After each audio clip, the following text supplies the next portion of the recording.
Hermanos, les saludo en el amor del Señor. Vamos a dar comienzo al estudio del mensaje a Filadelfia, la iglesia que se encuentra en Filadelfia. Vamos a pedir la dirección del Señor primero y lo vamos a hacer en oración.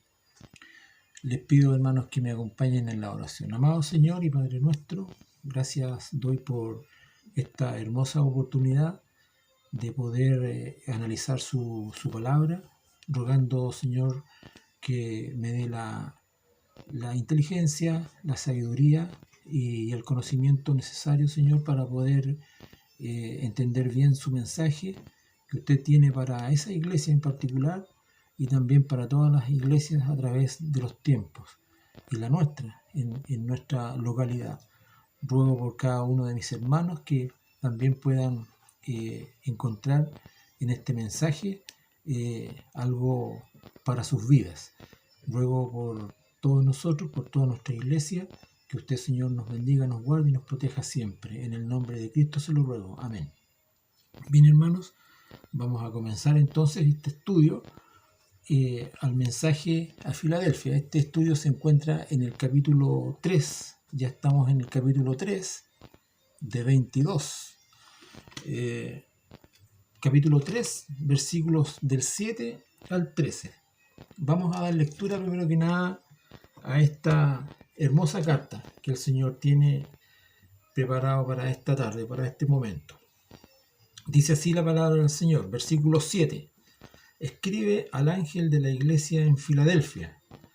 Esto dice el santo, el verdadero, el que tiene la llave de David, el que abre y ninguno cierra, y cierra y ninguno abre. Yo conozco tus obras. He aquí, he puesto delante de ti una puerta abierta, la cual nadie puede cerrar, porque aunque tienes poca fuerza, has guardado mi palabra y no has negado mi nombre. He aquí, yo entrego de la sinagoga de Satanás a los que se dicen ser judíos y no lo son, sino que mienten. He aquí, yo haré que vengan y se postren a tus pies y reconozcan que yo te he amado. Por cuanto has guardado la palabra de mi paciencia, yo también te guardaré de la hora de la prueba que ha de venir sobre el mundo entero, para probar a los que moran sobre la tierra. He aquí, yo vengo pronto. Retén lo que tienes, para que ninguno tome tu corona. Al que venciere, yo le haré columna en el templo de mi Dios, y nunca más saldrá de allí, y escribiré sobre él el nombre de mi Dios, y el nombre de la ciudad de mi Dios, la nueva Jerusalén, la cual desciende del cielo de mi Dios, y mi nombre nuevo. El que tiene oído, oiga lo que el Espíritu dice a las iglesias. Bien, hermanos, nosotros hemos ya estudiado 5 iglesias, esta es la sexta, y cada una de las iglesias a las que el Señor se dirigió en estas cartas era diferente una de la otra. Por un lado, su fidelidad no era la misma en todos los casos, pero tampoco las circunstancias de cada una de ellas eran las mismas. Es especialmente llamativo lo opuesto que eran las iglesias de Esmirna y la de Filadelfia, que a pesar que estaban a una distancia de 160 kilómetros aprox, nosotros vemos que entre ellas hay grandes contrastes. Por ejemplo, la iglesia de Esmirna se le dice que algunos iban a ser encerrados en la cárcel, mientras que en Filadelfia Dios iba a abrir una puerta que nadie podría cerrar. A Esmirna se le dice que iba a pasar por una tribulación de 10 días, mientras que en Filadelfia el Señor les iba a librar de la hora de la prueba. En Esmirna la iglesia tenía que sufrir la oposición que les venía por parte de los judíos, que eran en realidad sinagoga de Satanás, mientras que en Filadelfia el Señor iba a hacer lo contrario. El Señor iba a hacer que los que se decían ser judíos iban a ser entregados a los pies de la iglesia de Filadelfia.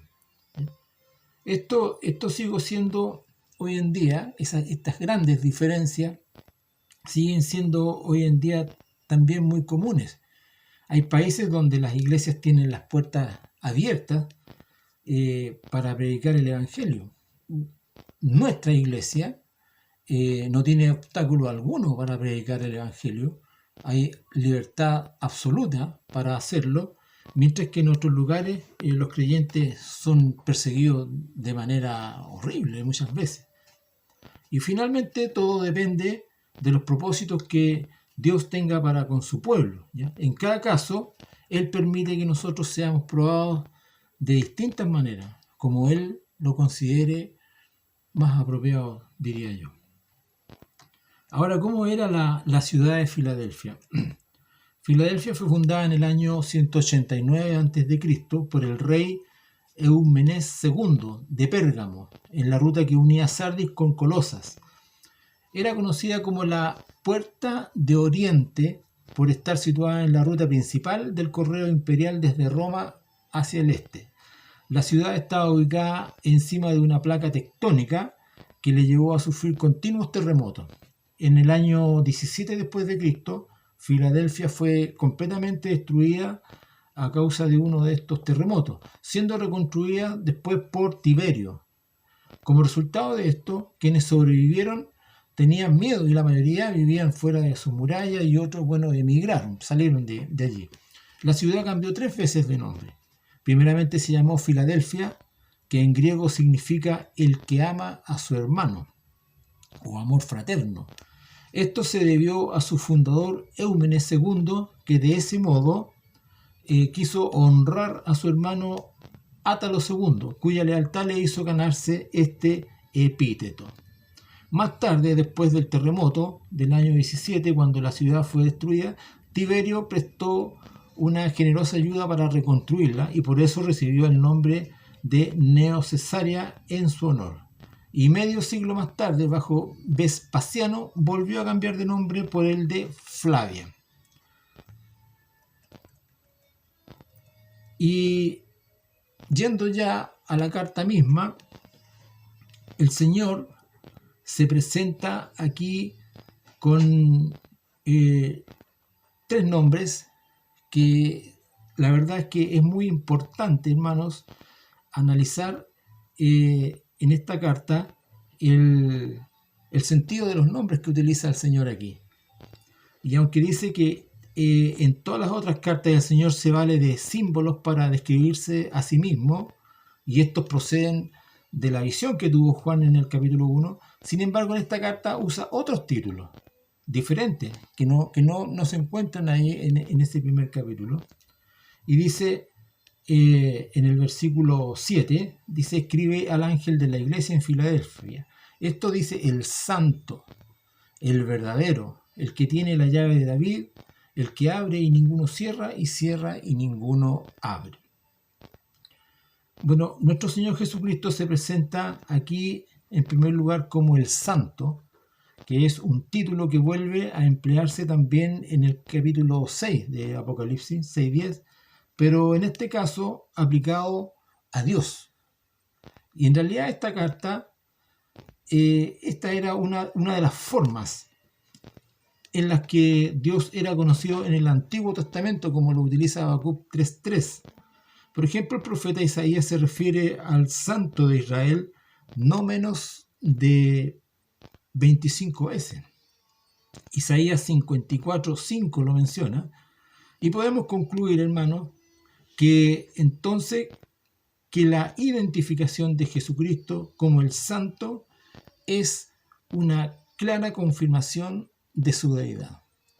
Y es hermoso para mí entender esto, puesto que cada vez que el Señor demuestra su deidad, nos confirma además de que Dios es uno en 3. Y es hermoso también verlo como en el mismo libro, en el Evangelio de Juan, en el capítulo 14, el Señor también allí nos muestra que Él es Dios. Y lo dice dándole respuesta a una pregunta que le hace. Le dice ahí en el capítulo 14 de Juan, Felipe le dice: Señor, muéstranos al Padre y nos basta. ¿Qué le contesta el Señor Jesucristo? Le dice: Felipe, tanto tiempo que estoy con vosotros y no me has conocido. Un capítulo completo, hermanos, que debiéramos conocerlo muy bien, en donde demuestra, confirma el Señor su deidad. Es interesante, es impresionante cómo el Señor demuestra a través de ese capítulo su deidad. Y dice también: el que tiene la llave de David, el que abre y ninguno cierra, y cierra y ninguno abre.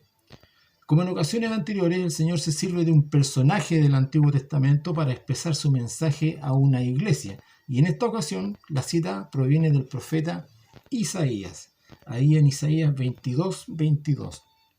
Es importante, hermanos, acá poder entender bien el desarrollo de este versículo 22 del capítulo 22 de Isaías. Todo lo que vamos a explicar en adelante aquí se encuentra en el capítulo 22 de Isaías, para que ustedes tengan abiertas allí sus Biblias. Y debemos comenzar entendiendo a quién se refería inicialmente esta profecía, para luego pensar en cómo se aplica al Señor Jesucristo. Y en los días del profeta Isaías gobernaba el rey Ezequías, quien tenía un cortesano llamado Sebna, que actuaba como mayordomo en el versículo 15, una especie de jefe de personal que se encargaba de controlar la entrada del palacio real, una posición que comportaba la autoridad más elevada en el reino. Este hombre había actuado de forma impropia de su cargo, buscando su propio beneficio personal. Como consecuencia, el profeta le anuncia que sería transportado por Dios en duro cautiverio, versículo 17, y que sería reemplazado en su puesto por un hombre justo y honrado llamado Eliaquim, versículos 20 y 21.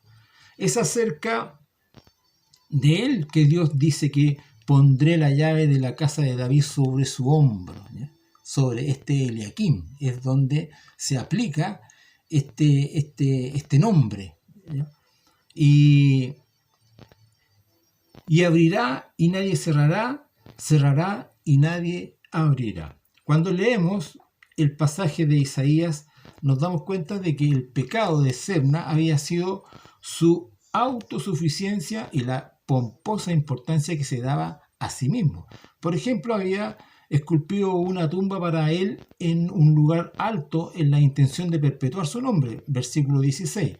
También se había hecho de carros para su gloria, versículo 18. Pero ninguna de estas cosas le iban a aportar seguridad ni impedirían que fuera llevado en cautiverio.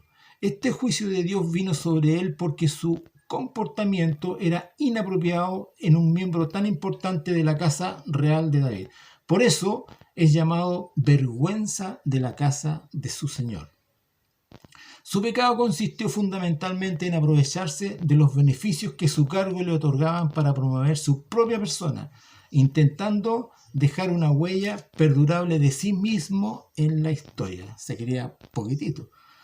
Por lo tanto, era un hombre al que le gustaba hacer ostentación de sí mismo y que se sentía confiado frente al futuro. Pero Dios cambió todos sus planes y le destituyó de su puesto, colocando en su lugar a Eliaquim. Y a diferencia de Sebna, Eliaquim era un hombre íntegro, responsable, que inspiraba confianza y respeto entre el pueblo. Un hombre del que se dice que sería asiento de honra a la casa de su padre, en el versículo 21. Es decir, no sería un hombre como Sebna, que buscaba su propia honra, sino que serviría con fidelidad a la casa de David. Sin duda fue un honor muy grande para él que fuera ascendido de ese modo, pero ahora vemos que aún recibió un honor más grande en la lectura que hacemos aquí en Apocalipsis. El mismo Señor Jesucristo usó las palabras que Isaías dijo acerca de Eliakim para aplicárselas a sí mismo. Esto es lógico, puesto que el Señor tampoco estaba buscando su propia gloria, sino la de su Padre Celestial, así como es expresado en Juan 17:4. Por eso Cristo es digno de toda autoridad y confianza. ¿No es así? Amén, amén.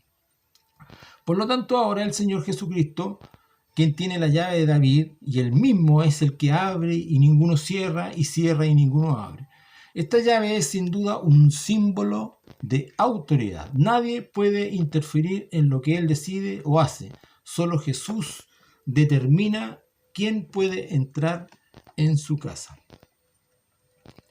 En cualquier caso, en el contexto inmediato de esta carta, vamos a ver a continuación que el Señor usa esta llave para cerrar la puerta de la persecución que pudiera existir en contra de estos hermanos de Filadelfia, y también utiliza esta llave para abrir nuevas oportunidades. Cristo alaba también a su iglesia en el versículo 8, dice: yo conozco tus obras, y aquí he puesto delante de ti una puerta abierta, la cual nadie puede cerrar, porque aunque tienes poca fuerza, has guardado mi palabra y no has negado mi nombre. ¿A qué puerta abierta se refiere el Señor? Bueno, algunos piensan que podrían ser judíos excluidos en Filadelfia del pueblo de Dios, cuando en realidad es solo el Señor Jesucristo quien en verdad proporciona acceso a la Nueva Jerusalén. Pero lo más probable, hermanos, es que se trate de esta puerta abierta como una oportunidad para extender el Evangelio por medio de la predicación. Y esto no sería curioso, no sería de extrañar, puesto que esta misma expresión, puerta abierta, se usa de esa forma en otras partes de la Biblia, como por ejemplo en Hechos 14:27, en 1 Corintios 16:9, en 2 Corintios 2:12, Colosenses 4:3, se utiliza entonces esta expresión de puerta abierta para el uso de extender el Evangelio por medio de la predicación. Bueno, y según esta última interpretación, tendríamos que, como recompensa por el fiel servicio que la iglesia había llevado a cabo a pesar de sus pocas fuerzas y recursos, sería bendecida con la posibilidad de un servicio mayor. Por supuesto, el diablo intentaría cerrar esa puerta, pero como ya hemos visto, la llave la tiene el mismo Señor Jesucristo, y nada ni nadie podría oponerse a lo que Él hace. En este punto hemos de notar que la forma de progresar en la vida espiritual es siendo fieles en las pequeñas cosas que el Señor pone en nuestras manos. Es importante, qué importante, hermanos, es ser fiel en lo poco. Nosotros muchas veces nos sentimos un poco disminuidos porque nuestra iglesia es pequeña, ¿ya? Porque nuestra iglesia también es una iglesia donde escasean los recursos, pero lo importante de ser fiel en esos problemas, en esas dificultades, en esa falta de medios, la fidelidad es importante, y finalmente es el Señor quien hace la obra. Nosotros nada más tenemos que ser fieles al Señor en cualquier circunstancia, ya sea en la abundancia o en la escasez. En este caso, en la escasez. Porque dice el Señor que, porque aunque tienes poca fuerza, has guardado mi palabra y no has negado mi nombre. Parece que la iglesia de Filadelfia era pequeña, como la nuestra quizá, y tal vez sus miembros pertenecían mayormente a las clases más pobres, como nosotros quizás también. Nada de esto sería de extrañar en una ciudad que constantemente sufría violentos terremotos. Sin embargo, reconocer la falta de recursos propios y confiar en el Señor, que es lo más importante, y en su poder, es el requisito fundamental para que Él abra la puerta a las nuevas oportunidades. Que los cristianos tengan poco poder es algo positivo ante Dios. El poder es fácilmente objeto de abuso. Sin embargo, la debilidad lleva muy a menudo a la dependencia del poder de Dios. Has guardado mi palabra, también dice el Señor. De los creyentes en Filadelfia, el Señor Jesucristo dice que habían guardado su palabra. Al fin y al cabo, lo que debe caracterizar al pueblo de Dios es su obediencia a la palabra. Ellos habían permanecido fieles al mensaje del Evangelio sin alterar su contenido ni abrazar otro tipo de enseñanzas foráneas, enseñanzas falsas que venían desde afuera.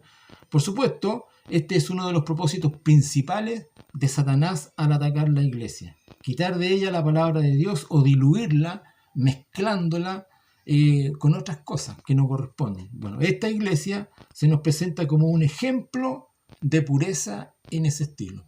Qué maravilloso es que también podamos nosotros sentir que nuestra iglesia es una fiel representante de la pureza de la Escritura. Dice también que no has negado mi nombre. Parece que en algún momento los creyentes allí habían sido tentados a negar el nombre de Cristo, pero no habían caído en esa trampa. En realidad, en relación a esto, es interesante recordar que la ciudad de Filadelfia había cambiado 3 veces de nombre, como lo habíamos mencionado anteriormente, para dar honor a sus distintos benefactores. Pero la iglesia se había mantenido fiel al nombre de Cristo. Versículo 9 dice: He aquí yo entrego de la sinagoga de Satanás a los que se dicen ser judíos y no lo son, sino que mienten. He aquí yo haré que vengan y se postren a tus pies y reconozcan que yo te he amado. Bueno, la iglesia en Filadelfia había encontrado oposición en los judíos, como también en la iglesia de Esmirna, como mencionábamos. Aquí se explica que eran judíos solo de nombre, quizás de manera racial, cultural y ceremonialmente, pero no espiritualmente. En realidad eran judíos, pero su comportamiento no era el que correspondía a un verdadero judío. Al fin y al cabo, los verdaderos judíos son aquellos que creen que el Señor Jesucristo es el Mesías. Esos son los verdaderos judíos, hermanos. Los que creen que el Señor Jesucristo es el Mesías. Leamos lo que dice Romanos, lo que dijo el apóstol Pablo en Romanos 2, 28 y 29. Romanos 2, 28 y 29. Pues no es judío el que lo es exteriormente, ni es la circuncisión la que se hace exteriormente en la carne, sino que es judío el que lo es en lo interior, y la circuncisión es la del corazón, en espíritu, no en letra, la alabanza del cual no viene de los hombres, sino de Dios. Entonces el apóstol Pablo claramente menciona que los verdaderos judíos son aquellos que creen que el Señor Jesucristo es el Mesías. Pero como la mayoría de la nación judía rechazó a su Mesías, sus sinagogas se convirtieron en fortalezas desde las que se combatía el cristianismo y que Satanás utilizaba para su propósito. Ahora este versículo parece indicar que algunos de estos judíos se convertirían al cristianismo y la iglesia crecería con algunos de sus más declarados y encarnizados adversarios. Miren lo curioso que es la vida. He aquí yo haré que vengan, dice el Señor en su palabra, y se postren a tus pies y reconozcan que yo te he amado. Esto es realmente muy curioso, porque la esperanza judía era que los gentiles serían sometidos por ellos. Pero aquí la palabra promete todo lo contrario. Serían los judíos quienes se postrarían ante los creyentes gentiles. Esto sería así porque después de haber rechazado a su Mesías, eran los gentiles quienes tenían que enseñar a los judíos el camino para acercarse a Dios. Y además tendrían que sujetarse a la iglesia porque Cristo está en ella y la ama a su iglesia. Sin duda estos judíos Tampoco mostrarían ninguna predisposición para aceptar que Cristo amara a los gentiles cristianos en Filadelfia. Eso era absolutamente obvio. Versículo 10. Por cuanto has guardado la palabra de mi paciencia, dice la palabra, yo también te guardaré de la hora de la prueba que ha de venir sobre el mundo entero para probar a los que moran sobre la tierra. En el versículo 10 tenemos dos temas. Dice, en el caso de esta iglesia, el guardar la palabra de mi paciencia puede ser entendido como guardar la palabra en el periodo, en todo el periodo en el que el Señor nos ha esperado pacientemente a que nosotros escuchamos y creamos, entendamos, recibamos y guardemos su palabra. Todo ese periodo, esa paciencia que el Señor ha tenido con nosotros, es el tiempo al cual aquí el Señor se refiere en guardar la palabra de mi paciencia. Tenemos también la expresión te guardaré de la hora de la prueba. Cristo hace aquí la descripción de un acontecimiento futuro que por un tiempo breve somete a prueba al mundo entero. Debe referirse al tiempo de la tribulación, el periodo de 7 años antes de que el reino terrenal de Cristo sea consumado y que se caracteriza por la carga de la ira divina. En estos juicios expresados como sellos, trompetas y copas. Este periodo se describe entre los capítulos 6 y 19 de Apocalipsis y en gran detalle. Hay bastante detalle en cómo será el desarrollo de este periodo. Y la segunda mitad se denomina la gran tribulación. Versículo 11 dice, yo vengo pronto. Y este no es el juicio temporal que se describe en Apocalipsis 3.3 o en el 2.5 o 2.16, ni el juicio final del Apocalipsis 19.1.21. Se trata más bien de un acontecimiento esperanzador. Cristo volverá para librar a su iglesia de la prueba, de la gran prueba que ha de venir sobre el mundo entero. Versículo 12. Al que venciere, yo lo haré columna en el templo de mi Dios, y nunca más saldrá de allí, y escribiré sobre él el nombre de mi Dios, y el nombre de la ciudad de mi Dios, la nueva Jerusalén, la cual desciende del cielo de mi Dios, y mi nombre nuevo. Yo le haré columna en el templo de mi Dios, y nunca más saldrá de allí. Esto quiere decir que no solo serán bienvenidos a la casa de Jesús, el templo de Dios, sino que formarán parte de él. Y por lo tanto, nunca tendrán que salir de allí. Esta es una promesa que da seguridad a los creyentes, en especial a los creyentes en Filadelfia, que a causa de los frecuentes terremotos estaban acostumbrados a tener que salir huyendo constantemente de sus casas buscando espacios abiertos para salvar la vida. El Señor siempre utiliza expresiones o ilustraciones que otorgan algún tipo de comparación a lo que Él está enseñando.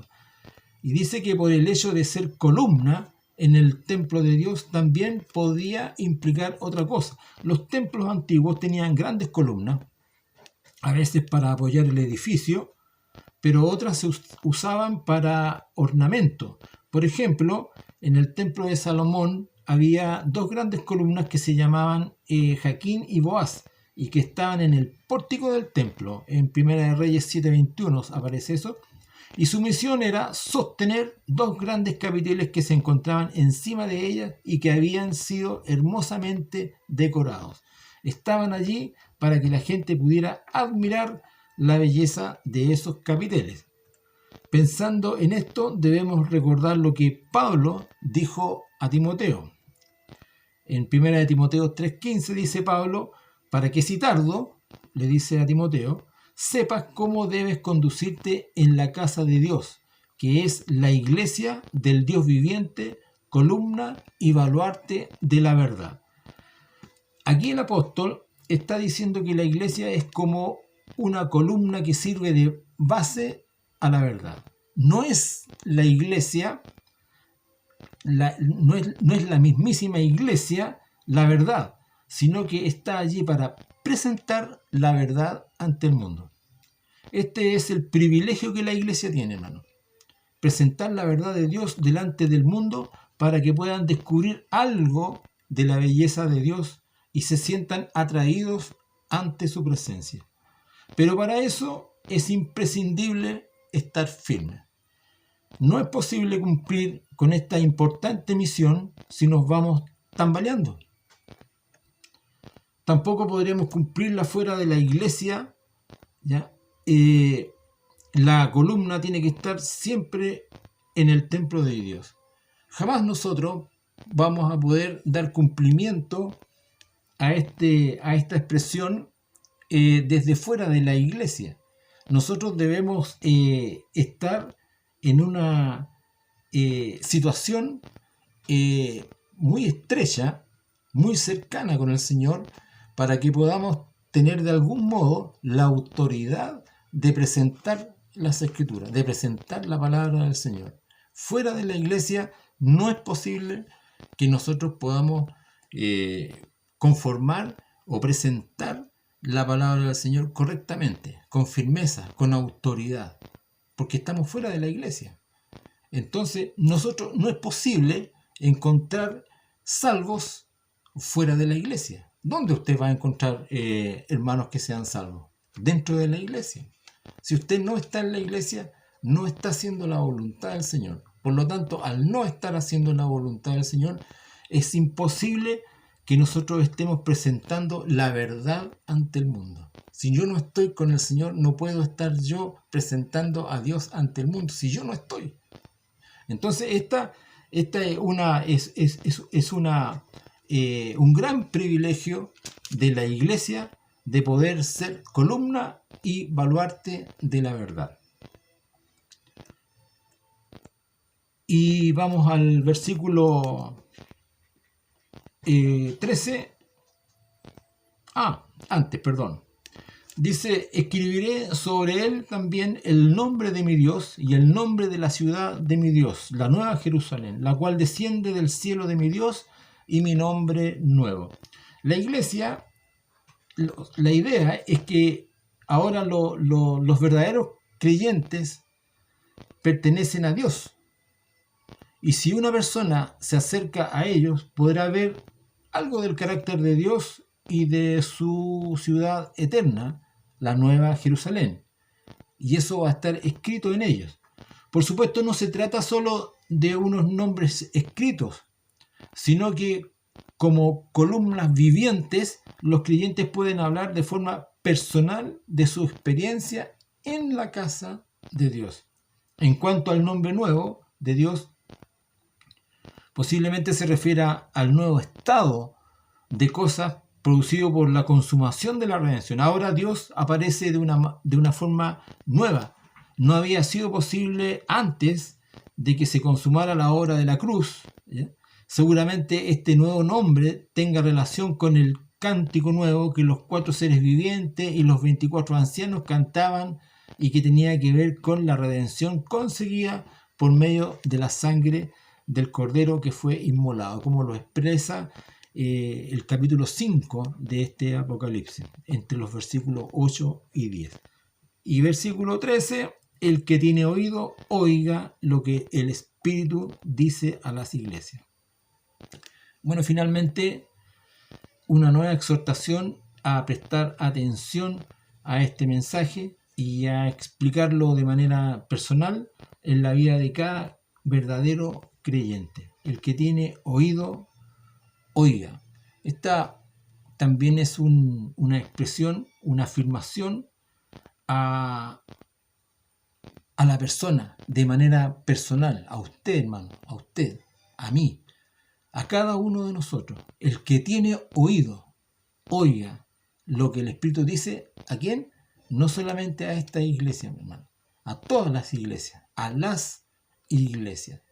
Por eso es que este mensaje viene expresado tal vez en tres distintas formas. No este mensaje específicamente, sino que el mensaje a todas las iglesias viene expresado para que usted lo pueda interpretar como para la iglesia misma mencionada, como para las iglesias a través de los tiempos y como para cada uno de nosotros de manera personal, nuestra propia relación, para que nos revisemos en forma personal. Bien, hermanos, nos queda tan solo una carta más y estaríamos terminando con estos mensajes a las 7 iglesias y hacer un resumen general de todas ellas. Que el Señor les bendiga y para Él sea toda honra y toda gloria. Amén.